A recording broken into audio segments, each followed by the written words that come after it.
All right, we're back. It's COMP391, and it's week 6, lesson 6, part 1, and we're going to do a 2-part Blender hour today. We're kind of on the Wednesday of the week, day 1, but we're going to do both parts, part 1 and part 2, purely Blender, because we've got some stuff to cover, and I want to cover the other theory, like I said, on day 2.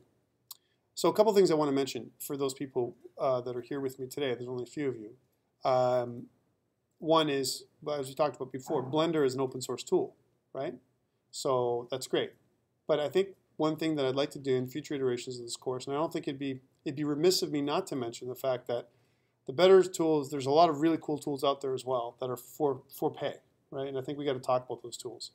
And one of those tools that I really highly recommend, and I'm sure you've heard about before, is Maya, right? Now, over the last few years, Maya has been the flow between Maya and Unity has been really strong. Like if I was going to create a workflow for you guys, if you're going to work in industry, and if you're going to use Unity as your game engine, or even Unreal, which is a very popular one as well, even if it was a customized version of either one of those two engines that create all the modern AAA games out there and other engines, there seems to be this path, this workflow between Maya as a modeling and animation kind of tool set into in character modeling and all that kind of stuff, and it's supporting tool sets from Autodesk, like for example Mudbox and others. There's a flow that goes from Maya into Unity and Unreal. Now, in previous times, you had to have you have to pay your thousands of dollars to use Maya, and it's a professional level tool. But now it's been opened up to students, and if you register as a student or you go into the educational side on Autodesk, you can download Maya and Blender and 3D Studio Max, Maya and Mudbox and 3D Studio Max, and have a 3-year license, a student license that you can use. So I think it's a really good opportunity for you guys to take a look at that. It's very similar to what we're doing here in Blender, but it's professional level tool sets that I should mention because again we're talking about intro to game and simulation, and part of it is understanding the tool sets that are out there to create your games, right? So I think Maya is definitely something I would have you look at, as well as Mudbox, which I will talk about again. Now, I can't physically in this semester do these things because not all of you will have the tools, the computers, and all that stuff ready to go. But I think it's important that we talk about it. If you choose to use Maya or Mudbox for your projects in the future, I'll be okay with it. I can't teach to it right now because not everyone will have access, so it's not fair, right? So, and what does it look like? Just to give you a preview of those two tools. For those people who haven't had it, here's Maya 2016. See if I can run it with Blender side by side. It's going to be tough. Again, I've got the teacher license for this thing, and we're going to try and set it up so that way you guys can have the same thing for yourself. But if you notice, it's very similar, doesn't it? Doesn't it look very similar? So if I have an object in Maya, as an example, here it is. And this is what I was telling you before in terms of once you learn Blender, it doesn't really matter. I mean, just certain different kinds of tool sets for the same thing, you still have the same capabilities that you would normally have as an example in Blender with other tool sets. See? Nothing that you haven't learned before. They have a lot of the same kind of things, except there's 100 different more features that are professionally supported, right? So there's a huge community for Maya. There's tons of stuff you can do. Highly recommend. And we're talking about tools, right, for modeling and other things in animation. Different kinds of shaders and lighting and renderers and all kinds of stuff that you can do with Maya that's amazing, right? So highly recommend Maya. The other thing that I recommend was while Maya shutting down is Mudbox. Mudbox is a nice little companion tool to Maya. Definitely a secondary tool that people use for shaping. You can get Mudbox as well. It's very cool, right? And show this again, sure. What Mudbox does is it allows you to start off with a template or not, right? So let's say I want to start off to do a plane. So here's my plane, right? And what it does, it's got the best sculpting tools in the business to create, your plane, as an example, by sculpting whatever you like. And again, if I go to Sculpt Tools, you can do things like pinching and grabbing areas and creating this, the plane or the surface the way you like, And it's really kind of cool with what you can come up with, the textures and the things that you can. There's another workflow that goes from something like a Mudbox into Maya, right? And from Maya, you add stuff in, create your scenes, and then from Maya, it takes you into Unity. That's the workflow, or Unreal, or whatever a game engine you want. So again, another really cool companion tool, Mudbox with Blender, with Maya. And again, I kind of interchange Blender and Maya because Blender is a great, great tool that's open source that replaces Maya from, from a professional level standards perspective, right? A lot of companies use Blender as well, right? Because there's not a licensing fee and so on, right? It's fully open source. So, but the same technologies, the tool sets, the concepts that we're going to learn in Blender are all transferable. Once you've learned concepts in Blender, they apply to Maya, lighting, texturing, materials, colliders, all those kind of things we're going to talk about in Blender. They kind of work with the other tool sets as well. So I would encourage you, go on the Autodesk website for your own. If you're interested in gaming, this is what you want to do. Download Maya, download Mudbox, and at least those two tool sets. 3D Studio Max is like the AutoCAD of gaming as well. I like to say AutoCAD because AutoCAD is a very complicated tool, complex tool to learn all the piece parts. So is 3D Studio Max. It kind of incorporates with that and these other two tool sets, Maya and Mudbox. You can really create all the story elements you need for your game. In fact, if anything, 3D Studio Max can be used to make games as well. So just take a look at it. I don't think it's definitely alternative tool sets, and Autodesk is really the best in the business when it comes to modeling. So you can't go wrong with creating models on those two things, especially things like rigging, animations, and all that kind of stuff. I mean, there's just so many tutorials out there from Maya that it would be a crying shame not to talk about it with you guys. Okay, let's get back to Blender now a little bit. So today we want to talk about a couple of things. Up until now, we've been really talking about modeling with Blender with basic models, right? And I did show you a little bit of NURBS, modeling as well, because it helps us when it comes to organic models, where we talked about that kind of last day before the test, right? Let's take a look at this thing. So I've got my cube here, and then from there I've always kind of taken the cube as kind of our base model to start with and modified it from there. Well, today let's talk about text a little bit, because I think we haven't done that. Okay, so there's some elements of text that we can look at. So first, I've deleted my cube. Why don't you guys follow me here when I do this, right? I've deleted my cube. I've got a kind of a basic scene starting off, right? And I'm going to press Shift-A to create a new object. And this time, I'm going to go to text. Okay, now if you notice, where is my text situated? It's flat, like a plane would be flat, right? And this is good and it's bad, because people originally look at this and they go, so what do I do with this, Tom? How do I use my text, right? Well, what you want to do is if you're looking at it from a top view like this, right, it gives you the ability to kind of, create your text in this top perspective or top orthographic view, right? If you were going to make a 2D game, right, then obviously you'd leave your text from this perspective. And if you notice, the x-axis, the red, and the y-axis, the yellow, are kind of positioned in the right way. If I want to modify my text, again, I haven't done anything different. I'm going to tab into it, right? So I'm going to go into edit mode. And then when I'm in edit mode, I can change my text to say, something like hello world, right? There's my hello world text, right? And right now, if we leave it like that, right? Let's take a look at it. If we leave it like this, that's where it stands. It's 2D, right? Really, at the end of the day. If I go back out, if I go tab out of it, and I look at the elements, so I'm going to swivel it now, so we're going to see it in different from a different perspective. Let's go back into perspective mode, right? It's 2D. Now, if I wanted to kind of go onto the z-axis, I have to rotate it. So I'm going to go press R for rotate, or press X for the x-axis, and then press 90 for 90 degrees, and then it'll pick up onto the 90 degree. Right, text. All fine and dandy, love it, this is great, and you can apply different things to it. Now there's a couple things that are different to it. Let's take a look. For regular text, before we convert it, and a lot of times what we do is we make text, we modify it, and then we convert it back into a mesh. And we'll talk about that in a second.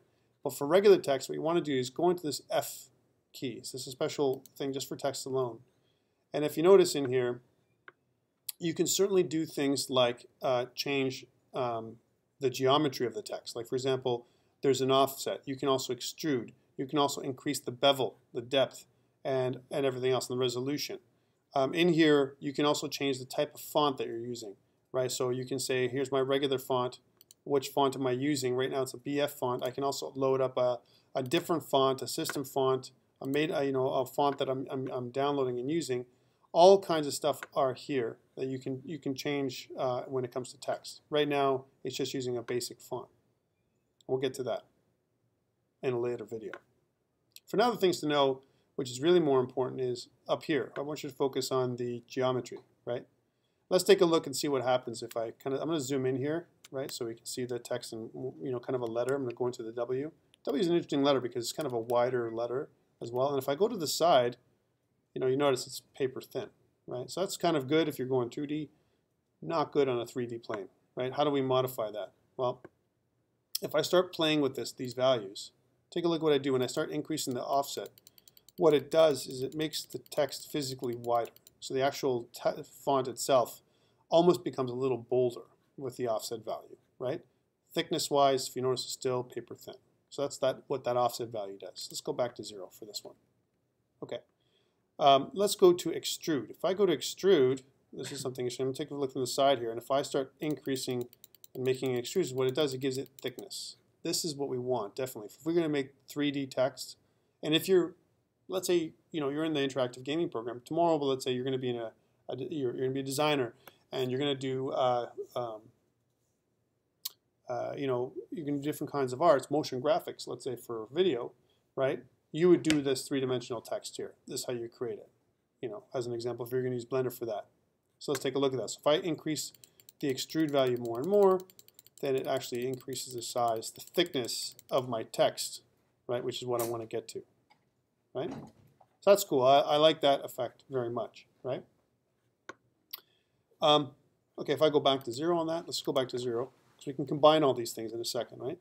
If I go to depth, so that's extrude. Let's talk about depth, right? If you look at the W and again, and if I increase the depth of the W, right? It's a bevel depth, right? So what it does kind of the same thing that the extrude value did, but actually bevels it from the corners. So it starts off from this corner and bevels it inwards, almost creating an extrusion that goes kind of in on all sides, right? And both back and front, if you notice. Different kind of thing for text, right? Kevin, for you who came in, just if you go, when you load into Blender, we're just using text today, okay? All right, nice, neat, all that kind of stuff is cool. Let's go back to 0 on that one, because I think it's important. These are important values to understand. And the last one is resolution. Now, if I increase my resolution, if you notice, there's no difference, right? If I go to 4, by the way, this is 4 times the resolution. The higher the number, the less pixelated it's going to be, right? The more cycles it's going to take, especially from a bevel perspective. Let's take a look at the bevel. If I combine bevel with resolution, what you get is much finer grain control, right? Because I've increased the resolution. If I reduce the resolution down to 1, right, or 0, if you notice, it gets that really grainy kind of look. If I increase the resolution, you get a lot more rounding of the corners, right? And it's, this is all fine and good, but again, adds to the cycles. It makes it for a very fine looking W, right? If I combine all these things, all these elements together, so I've got that, I've got a bit of offsets. Now it's going to make the character a little wider. I can modify my text to look whatever I like. Here's my extrude and make it a little bit thicker, so I can actually add to the thickness, and I can continue to add depth to my bevel. Right, you get quite a neat effect with the text, a very shiny effect, and so on. Now, there's a problem with this, and I always try and talk about problems, advantage and disadvantage to doing all this stuff, right? Okay, this is cool. Let's light it up and see what happens. I'm going to go into my camera here and go render, right? And this is what it looks like, right? So this is my camera. If I'm going to press the N button here for a second, and I'm going to go, if I go into, my image, itself, right? I'm going to go back out of rendering mode, go back into N. And if I go lock camera to view, right? And now when I go back into my camera mode, if I press 0 on your numeric keypad there, right? If I actually focus on the thing, I'm in camera view now, right? I'm going to just and out of this one, right? And I'm going to basically zoom in. If you notice, if I zoom out, my camera zooms out physically, which is kind of what I want to do. If I want to look at this so that it's centered, here's where I'm changing the camera view now. That's what I'm doing. And again, I did this by pressing N and click lock camera to view, right? That's how I did it. All right, now I'm going to undo that. I'm going to kind of go back in here and unlock the camera, and I'm going to zoom in so I get a kind of a bigger area here. I'm also going to take away my side there, my side panel, by pressing the T key, right? And if I take this one away to press the N key, you can see how I've got kind of a view of what my text is going to look like. All right. Now my camera is focused on this. So if I press render now, I see this. But you see how it's kind of, my lighting is kind of from the back, right? Let's try and change my lighting around. Again, I'm showing you the disadvantages of doing this, right? So that's why I'm doing this with you. So here's my lighting, right? Pulling my camera, my lighting to the front. I'm pressing the N key again. I'm going to shading because we're going to use, GLSL mode because, again, we're playing a game and I want that kind of shading in a game as an example. My lighting's way out here now. And you know what?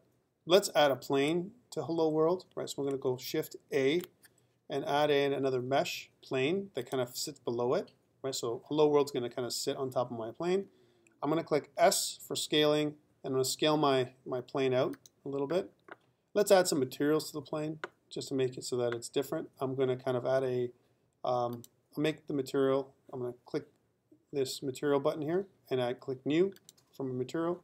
And this time for my diffuse material, I want to turn this right down to black. Let's make it a black plane as an example, very black. And I want to make it very shiny. So I want to increase my shininess on the plane a little bit like this. And then change, now that I've got my black material, I'm going to kind of change the name to black. These are all a review of what we've already done, right? You can see how very shiny it is, very, very specular, right? My material for what I'm looking at, my plane. And if I zoom in, as an example, and I change from solid mode, which I'm in right now, my viewport shading, in Maya, this would be called a shader, different kinds of shader. I can go into a texture mode, right? Or if I want to go into material mode, that's fine too. If you notice what I got here is I got this really crazy shine from my light source, which is up here. And that's, as I move my light source around, of course, it's going to light my scene up, right, to make it so that it is more interesting. That's great. But don't you see the problem with my text the way it is? It's kind of, I'm using black as an example because I want to show you what it looks like. But, and this is neat and all, right? But if I was to go into my rendering mode, this is what I get. Not happy with that. And especially since, you know what, I haven't applied a material to the text, but how do I do that if it's just text? Well, let's first of all, select the text. And if you notice, I still have the ability to add materials to it on the right. So here's my material for the text on the right. I'm still in text mode. I'm press new for a new material. And let's make the text stand out with a nice yellow color, right? Let's say golden yellow. We'll make it a golden text, right? There it is, right there. And we'll make it specular too. We'll make it shine. The text is going to be like, shiny text, right? Okay, let's click away now. Can you see the shiny specular text? No, that's the answer. It's shiny, yeah, but it's really not that great, right? There's things we can do to it. If I go click on there again, and again, maybe I can make it a little bit more yellowish. I can go towards the yellow. As an example, I can also turn this up. So from how bright it is, I can do that as well to assist me with more of a yellowish color. I still got my specularity turned way up. But if I go down here, if you notice, from a shading perspective, there's a couple options that can help us out. One of them is this emitter option, right? Now we didn't talk about this for tools because what you can do is with this emit option that you have for all mesh elements, what it allows you to do is create almost like a glow. And I've talked about this briefly, I think. So if I increase the glow to my text, take a look now, it almost has its own glow, right? So if I go right down to 0, I got nothing. I got regular shading of a regular object. But if I turn my emitter up, it's almost got a lighting of its own, right? Hello world, right? One thing it doesn't do, it's not quite an emitter, so you're not going to get a reflection from this as a light source. So you're not going to get that. right? So I'm not getting, I mean, if I want to make this material here on the ground a little bit more reflective, we can do that. For now, if you notice, it's not creating a light source. It's not like emitting light from everywhere, right? Not at this stage, not with 0.18. If I turn this emitter up though, right, I can make it as high as I want. It becomes almost like glowing. And I can go up to 2, which is quite bright, right? Now, if I move the light source away, because I got the light source there, so you can see what I'm talking about. So here's my light source. Move it away. Right, so it's way over here, right? And if I zoom in now, there's definitely a glow going on, right? Still doesn't quite look natural. And I'm going to move this up so it's above my plane a little bit so you can see it, right? Even if it's hidden below my plane, if this was truly an emitter, right, then you'd see the plane itself have shadows or light as if this is a light source. Right now it's not, right? You can make that, we can change that in a bit as well. Okay, so again, let's go back to the text. This is what it is, right? And now there's a couple of things we could do, right? From a specularity perspective, you notice right now it's got a white specular shadow. I could change that to make it more realistic, and so on. Let's turn my emitter down to 0 again, just to show it. Because I'm showing what these controls do too, right? So I'm going to go right back down to 0. So now it's not an emitter; it's just a regular object like we normally have. We can also click on, and sometimes we need to use this from a gaming perspective, Shadeless. Let's click Shadeless for text. It does the same thing, right? Kind of glows it up the way it would normally glow, but it's not affected by any kind of shadowing, right? So this is great if we had text we were looking at. I've kind of sunk this into the ground a little bit, but if we had text that we were looking at from an angle and we didn't want it to be affected by any kind of lighting, especially if you're doing things like high score and stuff like that. You don't want your text to be shadowed, typically, right? So this is where oftentimes you use Shadeless as an option. When you click Shadeless on, it kind of highlights the colors. And this is where, of course, we go back to this, our diffuse, and say, you know, we don't want it to be quite so bright. So I can kind of turn the text down to whatever color I want, but it's still going to glow with its own internal kind of light, right? Sometimes I see the animations on TV, and I say to myself, is it shadeless? Because you don't see a lot of, especially the 3D animations for kids, you don't see a lot of shading going on there, right? And the reason for that is because just they want these bright colors. When we turn Shadeless on, again, we have to watch how our diffuse works. Our color is very important. We sometimes need to turn this value right down, like because it's too bright, right? But even if I turn this down to like a very dark color, I'm able to see my text. It definitely appears, regardless of how dark you know, I've kind of set up my values, my saturation, right? Okay, so I've kind of put it at a medium value there. Okay, let's turn Shadeless off for a second and see what happens. So now we're back to this. And if you notice, because I don't have any lighting, I don't really have, you know, any kind of coloration, right? So that's one option. If I click Tangent Shading, right? Kind of go up here. Let's bring that light source back. And again, I haven't made the light source very powerful at all. It's just a regular light source, right? So it's a light source that comes from above. You see, so I'll turn tangent shading off for a second, so you see what I'm talking about. So here's my, so turn it off, turn it on, no difference, right? Off on. Can't put those both together. Once you've turned Shadeless on, tangent means nothing. Take a look at this ambient setting here that I've got. If I go ambient, I can turn this way up or down. If I go to Shadeless, ambient becomes gone, right? If I emit though, here's my emit, and if I can turn down, you know, the effects of ambient light. That's what this thing does, right? But look at tangent shading when I have my regular shading on and my emitter. I can turn my emitter on, and tangent shading, again, I don't see really a big effect on that. Okay. Here's translucent, that's what this thing is, how much you can see. So almost like diffuse shading, how it kind of, you know, works together. You can kind of put those two together, right? And cubic interpolation. Not a lot of changes here when it comes to what we do with text. But I want to show you them so you see, you know, try different things out. If we talk transparency, right? Right now, my alpha from an alpha perspective is 1, which means 100% opaque, right? I can certainly turn this down to make it more transparent, right? Almost make it to the point where it's almost outlines, right? If I click away from it, you can see how you can see the actual plane behind it now, right? If it's a little bit transparent, and you can see how you can see kind of through it at times, right? So you can definitely, transparency works. Again, we're in Blender render mode. If I go to Blender game, right, I have different options. I think this is something I got to point out. And why we haven't talked about Blender cycles yet, and we'll probably do that towards the end, only because it's a great tool to create images in movies, right? The rendering mode. But it also takes a lot of cycles for you to do that, right? Okay, so you see there's a preview of what it's going to look like. You know, as an example, we've got our specularity turned way up. From a game settings perspective, you see also how we have an option to have hide the back of the face of in the game engine, right? I can turn this on or off. I can also make this object invisible in game. That's also another option for us. But if you notice, right, let me go back to transparency, which is way down here, right? So right now our alpha is, that's one thing we do have an option to do.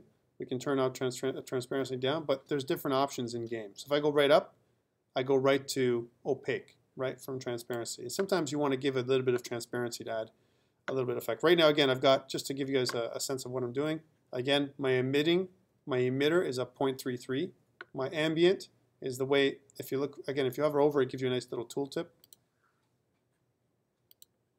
Right, so if I hover over something, it says amount of global ambient color the material receives. So if I have ambient glow from my world, then the material will receive this. You can choose to have 0 or up to 100%, right, and so on.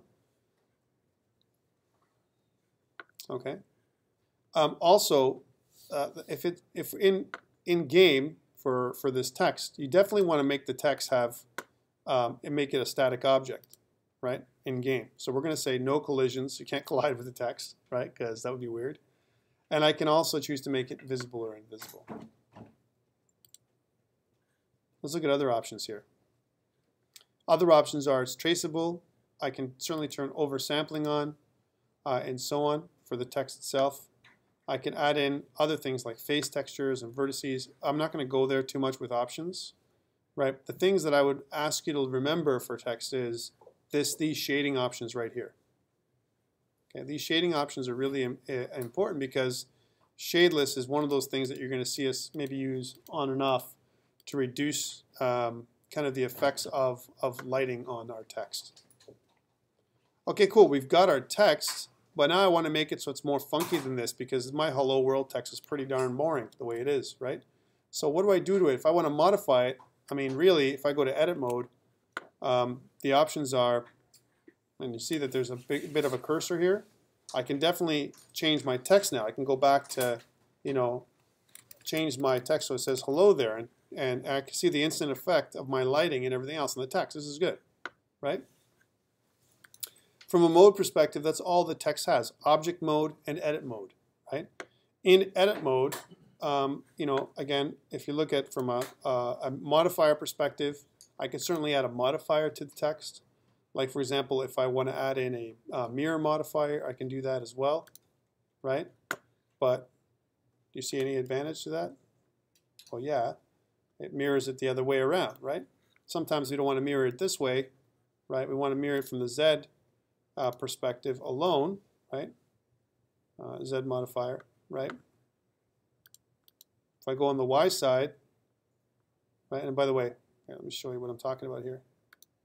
I'm going to go back into this mode here, right? Almost to create that illusion of you know, a mirror on the bottom. Right, here's a mirror in the Z direction, and here's a mirror in the X direction. Right, and you can choose where your mirrors, how they work, and the merge limit, and all that stuff, and add clipping. The same things we normally do with text. So we can do that, add modifiers just like we normally could to other objects. But really, from a get-go, there's not a lot you can do. Even if you go into this F, you know, and again, here's the different fonts. You can choose, right now it's just a text font.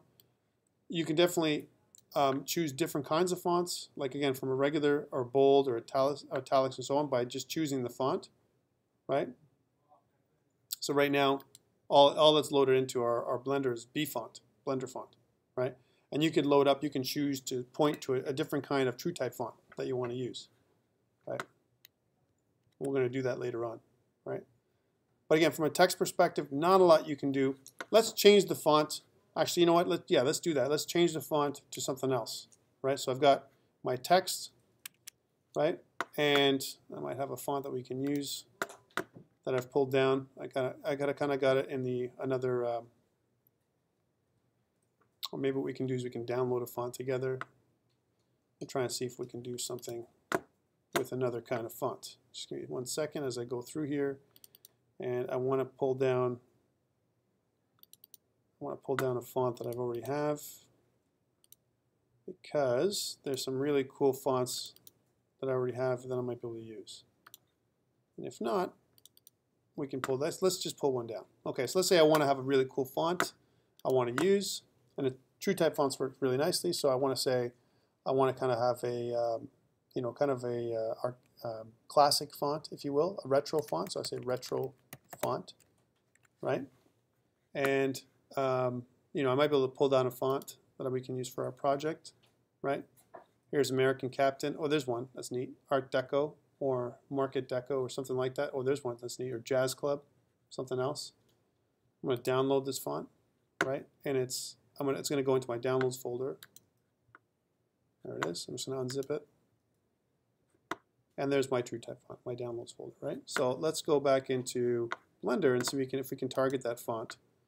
So I'm going to kind of go here and then into this piece here where it says open. I'm going to load a new font from a file, right? I'm going to go into my downloads. And I've got this Jazz font that I want to use, and press open font. And now, if you notice, my font takes on the properties of the Jazz font. Now the Jazz font, in this particular case, see how it's messed up a little bit? Because right now, by the way, I haven't used any of my bold, and I can load up any font I want. Like if I want to say I want to use my Jazz Club font for bold, I can set this up so it renders bold or whatever. Now the trouble that I have here is the Jazz font. If I go back to the Jazz font, see what it looks like.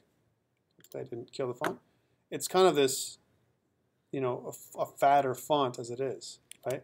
And I've already kind of extruded. Look at my extrude. My extrude value is quite high. So I'm going to kind of get that right down to 0. Let's type it in. To get that. Same thing with my offset. It's pretty high. I kind of put that in there. So now I'm getting more of what the font would originally look like. Still not really a great font for Blender, only because as we render it, it gives us definitely this look to it, this chiseled look, almost like a you know, this kind of inner bevel, if you will, but not a great font for what we're trying to do. All right, so again, the challenge here that we have, I'm just going to reduce the resolution here of the bevel, and the depth also is something else. Like if you notice, bevel depth is one thing. I'm going to reduce the bevel to 0. Let's get that to 0. So that'll help. There we go. Get that resolution to 0, and then I'll increase my my extrude value so it extrudes the font out. Let's take a look. I'm trying to use this thing as best I can. There are limitations to this. As I get thicker and thicker, the font becomes more challenging to look at. But how do I work with this in an easier way? I want to use this font, right? I want to download a font that looks cool. Maybe it's for my game. I want to give it that retro look or a different look than the standard font. And I want to use this thing. How do I do that? Right? Well, best way is to convert the font into an object. Right? You can also, by the way, color different things, different pieces of the font with different material when you go there. Right? Because right now you can't. Remember, if I go into edit mode, I can't really get to the font's geometry very well. So the only way to do that is for me to get in there. First, I want to do all the stuff I want to do to my font, like the thickness and all that stuff. I want to do now. Right? Because if I do it later, I mean, I'm going to have to do it again, almost like using the same font. Right? So let's try that out. So let's increase my thickness to where I like it. Let's make it to 0.05. So I'm going to just type 0.05 thickness just to make it even, right? I think that's good. That's a good thickness for what I want to do with my font. Okay, now that's good. I'm going to kind of zoom out of here. Here's my hello there. And I like hello there, you know, again, as an example. But if you look at where my origin is, my origin's in the bottom left-hand corner of the font. That's something else I'm going to eventually change. Okay? All right, cool. So how do I modify this thing? Well, if I go to Object, and if I go to Convert To, or you can press Alt-C on your PC, right? You can convert from mesh text, right? So if I can convert from mesh text, I'm going to go from mesh to text.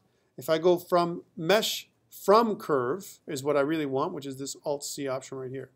If I do this, right, I lose that F, the font options on the right. Now my font is not a font anymore. My font is an object. Take a look. Right?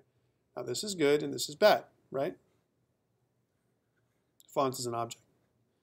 That means I have to treat it like an object. When I go in here, as an example now, each of my letters, right, like these letters here, as an example, and the letters on the outside, the outside part of the letters as an example, there's two different parts to it. So if I want to hollow out the letters, I want to get rid of this one or apply a different pattern to these ones, I have to select them like I would normally do anything else. So let's look at it from the front. I'm just going to go into front perspective mode now. And I'm going to zoom in here. I've got a little bit of material that's already set up to them. But what I need to do is kind of separate my letter out, right? So I'm going to just go to curves or convert this to wireframes. And then I'm going to use my B-select mode to start selecting my area, right? So I'm going to select my inner area, right? So this is my inner parts. And I'm going to do the same thing on this side. I'm going to kind of shift. So I'm going to use my B-select. Leave that on. I'll select this part. Try and select the majority of it. If I can do it probably without causing too much trouble. I want to show you what I'm talking about here. This is where the magic of it all comes from. Right? If you notice, I'm in user ortho mode. Okay. Once I move things around, I'm back into user ortho mode. Right? I want to be able to capture the other parts of my font. So let's just scroll out of here. I'm going to get rid of my N. Let's just scroll out to see what I've done, if I've captured most of it. And I think I've got most of it, but I've missed some for that one letter.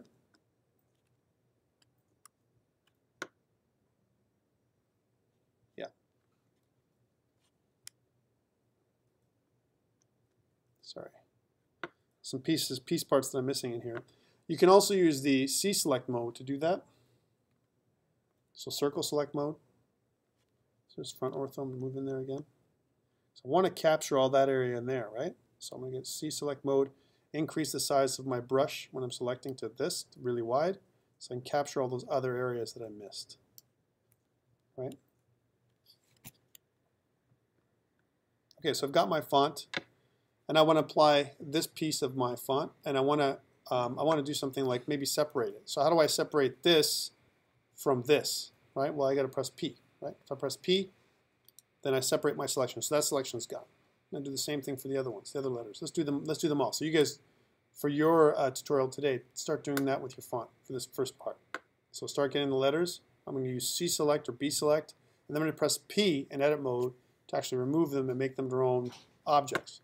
Now here on the right side, I got to be careful because this new object I've created is the inside of my H, right? So I'm going to name it that just so that way I can see what it is. I'm going to say, I'll call this inner H, so I know what it is, right? I'm going to go back to this one, right? I'm still in object mode. I'm going to kind of go back into edit mode and then zoom in to the point where I can see the inner part of my font. I'm in user ortho. I need to be in front ortho to make sure, and I'm going to select this inner part of my font to separate it, to change the color, right? Okay, let's go into, again, C-select mode might be the best mode for this. I'm going to definitely decrease the size of my brush by scrolling in, right? And so I don't capture anything else on the outer side, and be very careful as I brush in to capture most of the parts of the inner part of my font. Again, there's different techniques to do this. This to me is one of the easiest ways of doing it, right? So that way I'm just brushing my selection as opposed to doing it with the B select mode. Okay, that looks pretty complete. And again, I'm on wireframe mode, so when I select everything from the back to the front, right?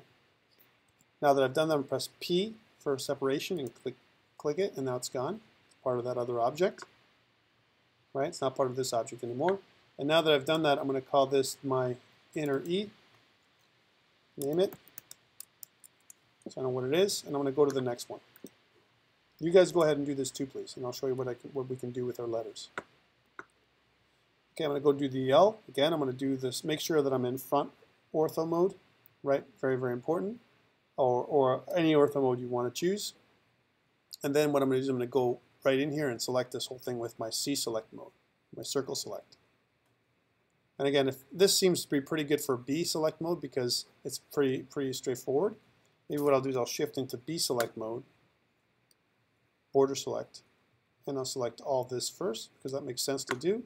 Then I'll do I'll select it again. I'll use B select mode, select this part, and I'll use B select mode to select this part. Make sure that I captured everything. There we go. So that's this inner piece, and then press P to separate, and then I'm going to call this my inner L. Right? And I've already done this, so I know my other L is very similar. I can probably go in and do the same thing, so I know what to do. So again, probably going to use B select to do this part because it worked for me. Choose this piece, do the same thing on this side, just select this side here. There we go. Then I'll just press P, separate that one. And that's kind of another inner L, right? So we'll say inner L2, just so that we know we can separate one from the other, two inner L's. We're going to go to our O, right? So I'm going to kind of highlight this one, tab in. Now I don't want to hit this one. I want to deselect this one. That's one thing for sure. I don't want to select this one. You know, and it's a rounder shape, so circle select mode makes sense again. So I'm going to go circle select, right? I can make the size of my brush big for the beginning by scrolling in and out. And what I want to do is kind of hit all these vertices around the circle as much as I can, and then hit the inner vertices on the inner part of the circle as much as I can. I'm going to zoom in, so make my circle smaller, and then kind of hit the other side of my vertices on this side, make the circle smaller, and just be very careful as I kind of roll in here to make sure that I've selected everything using circle select mode.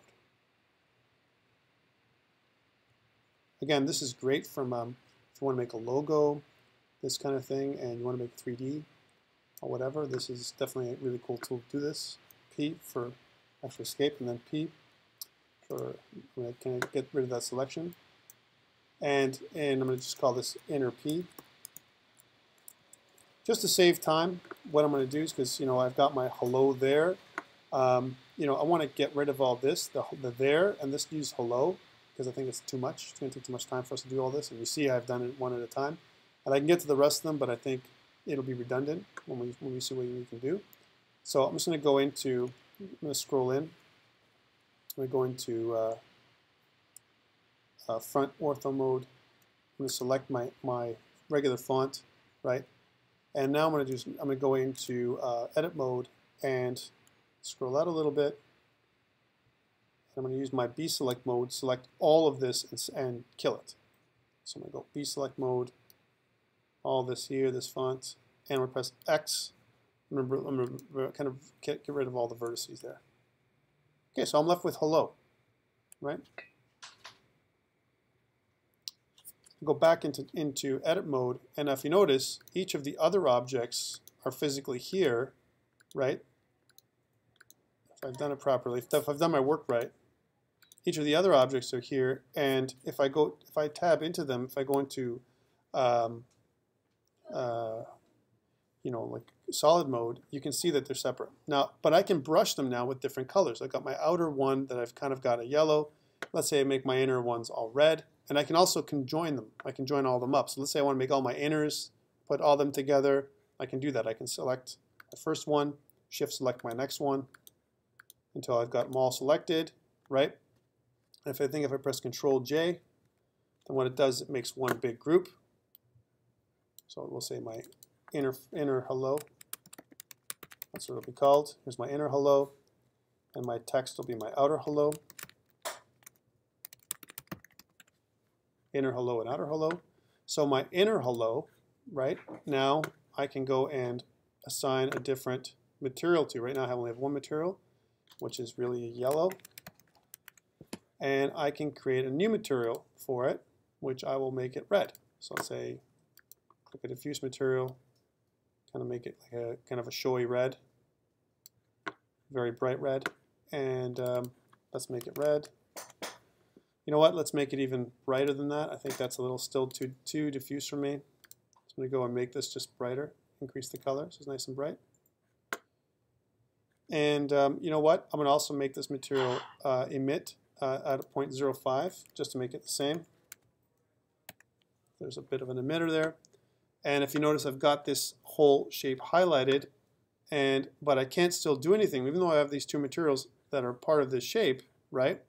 Right now the material that it's applied is the yellow, and the way I need to apply it is by going into edit mode, right, and highlighting all, because now the only thing that's in edit mode is my inner hello, and I can click my red, right, and assign it. And when I do that, when I assign my red, my inner part becomes red and my outer part stays yellow because they're two different objects. And in fact, if anything, I can also get rid of my yellow from this particular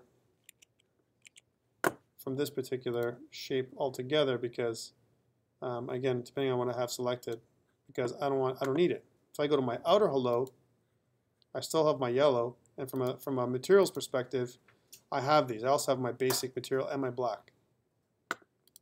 Now my actual object becomes a little bit more interesting. Okay, let's take a look at this in user perspective mode. Right, I've got two objects. They look the same, but I've actually got them, or they're actually the same. It was the same font, but I've just separated them, and I've added their own colors. You can actually do now everything that I would normally do to an object with the font. Right, as an example, I can kind of zoom in there because these objects are all the same. I could do things like modify them, make them more transparent. Like let's say I want to make my inner piece, my inner hello, the red letters. I want to make them transparent. I can add transparency on those, but not on the other ones. So let's make them like 50% transparent. But the other ones are solid. Let's tone that down. That's about right. There we go.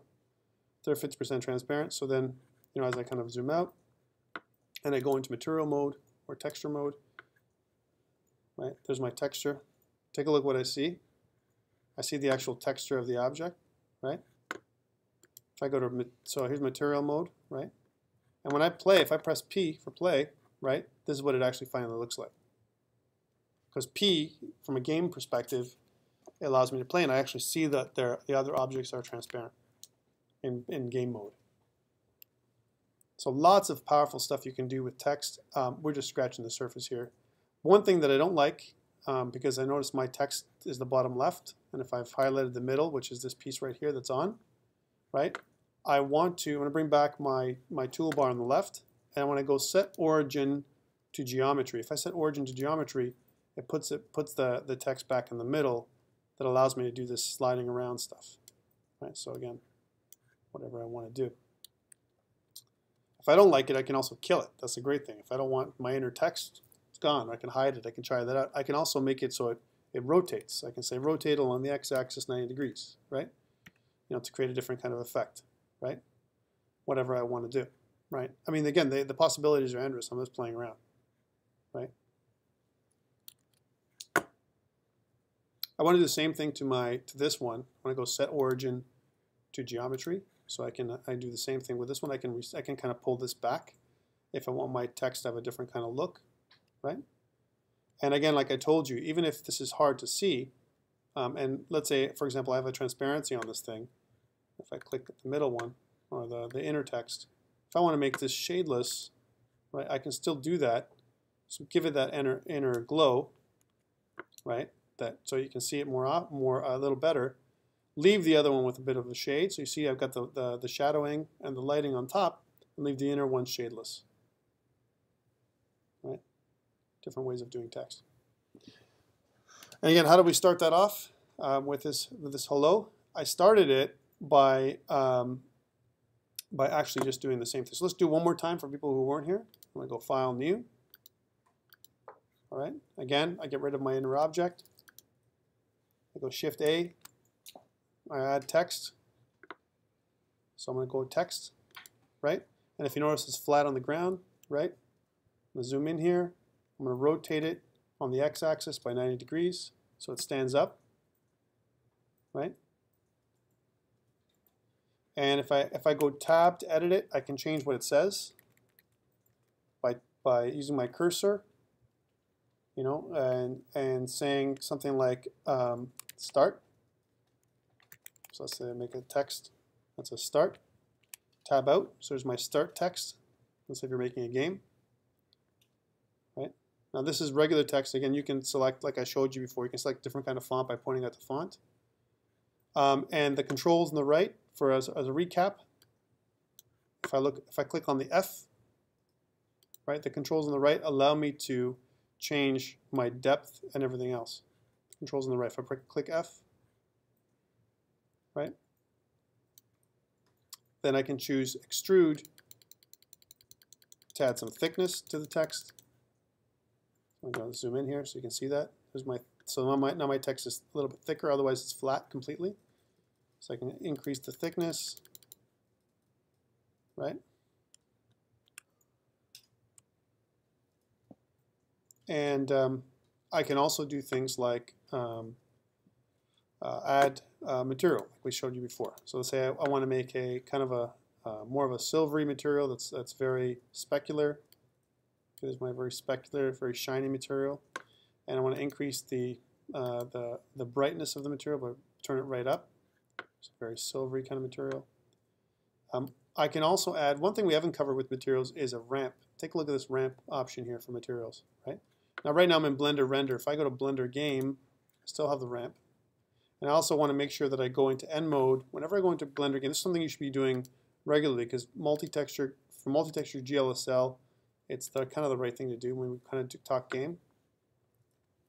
There it is. So there's my I'm focusing on the S this time. And if I click ramp, right, what it allows me to do, if you notice, there's a ramp that goes from nothing, you know, this is kind of a black color, to white, right? So that kind of creates a ramp for my text. In order for me to see that, I got to be in texture mode or material mode. Now, if you notice again, I've got the reason why it looks like this is because it's an object. So it takes the properties of the object, like with lighting and everything else. So if I really want to do this properly, I want to have text with lighting. Again, there's a couple of options, but one of them is to bring the lighting down so it sits in front of the text, like this. The lighting is in front of the text.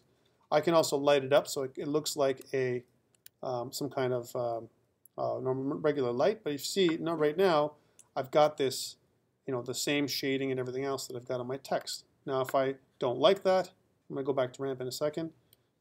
I could add a bit of emission, right, to the text to brighten it up a little bit, so I can highlight the text, so I can still see it. So I just added emit under shading, right? I still got a bit of shadowing from my light and everything else, my light source, right? And what I want to do, if I go back to ramp, I can change the color.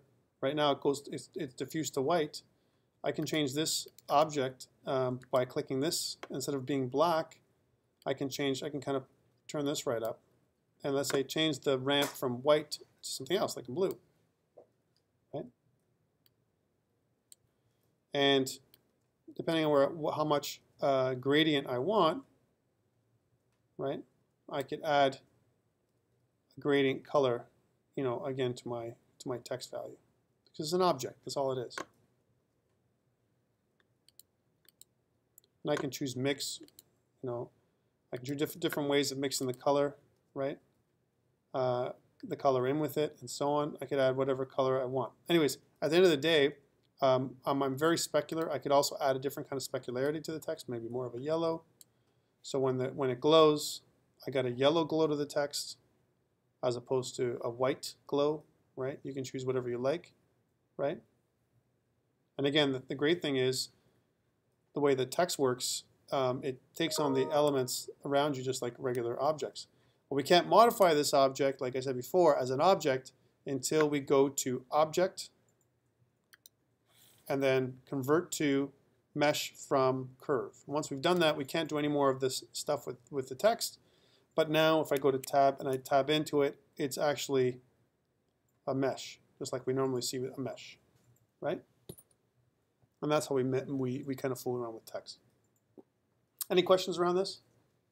Text is really important for games because we use it for creating things like scores. Right? Without scores, we can't do, well, we can't keep track. There's no game really. There's no score. A lot of times you don't feel that you're doing anything, right? So you want to be able to display things, and text allows us to do that.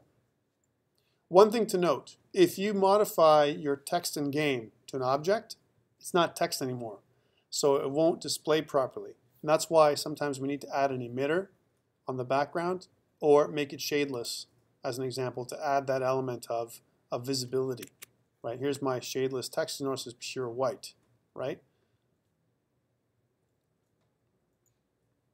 Okay. So in game, sometimes it's necessary to make it shadeless. Sometimes what you can do is you can add it, create highlights. You could also do things like if I want to separate the faces of this object, sometimes what I want to do is I want to duplicate the object, right? Duplicate the object twice before I create my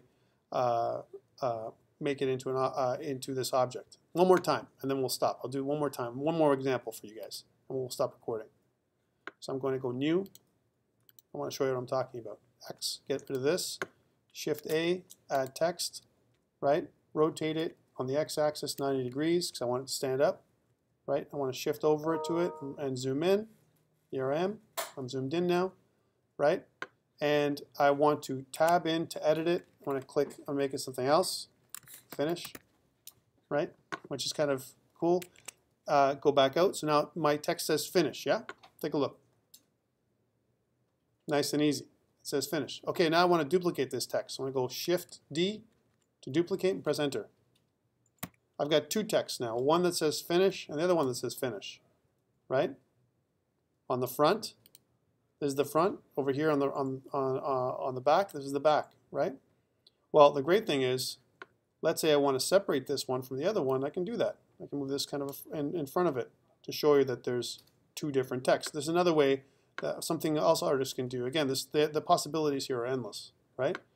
But let's say I want to change this text, so I want to add a material to the text and make the front of the material kind of like this shiny material, more of a yellow type material, and I want to make it so that it is shadeless, so kind of a glowy shadeless material. But on the back end of the material, here's my back end. I'm going to kind of select this one now. I want to use my properties here to increase my everything I want to do. Like I want to increase my my other properties, like my thickness and so on, by adding in an extrusion value. So there's an extruding. I'll zoom in here for a second. So I've got two text, one that says finish and the other one that says finish. Just separate them, right? Here we are. And this one, let's say I want to make this piece a different color, like let's say red. Right? So again, I'm just choosing two very different colors just so you can see that, right? So I say this, make this one red, and I'll make this one shadeless. So I got some kind of shadeless text in the front and the back, right? Well, this is very interesting. It kind of creates this, almost like a different kind of effect again, right? I haven't done anything. I've just duplicated my text a couple times, left them at the origin, right?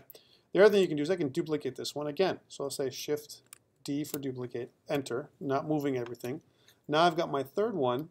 Right, here's my third one that I got highlighted. I'm going to move this away, right? And if you notice, it's exactly the same one. Just undo that, right?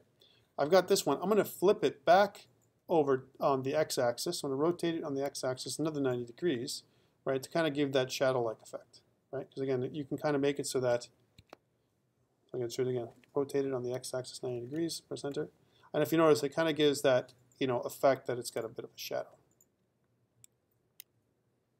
Now, this is pretty darn heavy as a shadow, right? But this is an object, right? So I can do whatever I want with it. I can take my shadeless away now from the object, right? And I can reduce or increase the specularity as I like. So let's say I make it, or increase the transparency of it. So I go back to, again, on Blender Render, let's go to Blender Game. And on the bottom of it, I can just go transparent and make this text here so that it's semi-translucent, right? And when I go into material mode, as an example, you can see how this will look a little different. Again, you can play with this all day long. It's really it's really robust what you can do, right? Just gonna move this over, get some lighting in there, right, to kind of give you that different effect, and zoom in, right? Again, lots of possibilities. We're going to get more into text later on, but I wanted to show you that there's the ability for you to create that effect, especially if you make this object down here now into an object, convert to curves kind of thing. And now the great thing is, once I've made this thing the way it is, it's now an object, right? I can certainly do everything to it that I normally do, like make it longer to create that shadow-like effect, right? Give it that different kind of look. And also I can still keep the specularity, so depending on where my light is, I'm going to have a different kind of look. Questions around text? Very straightforward. One of the most useful tools we can use. We haven't talked about text up until now. I think it's something we should all know how to do.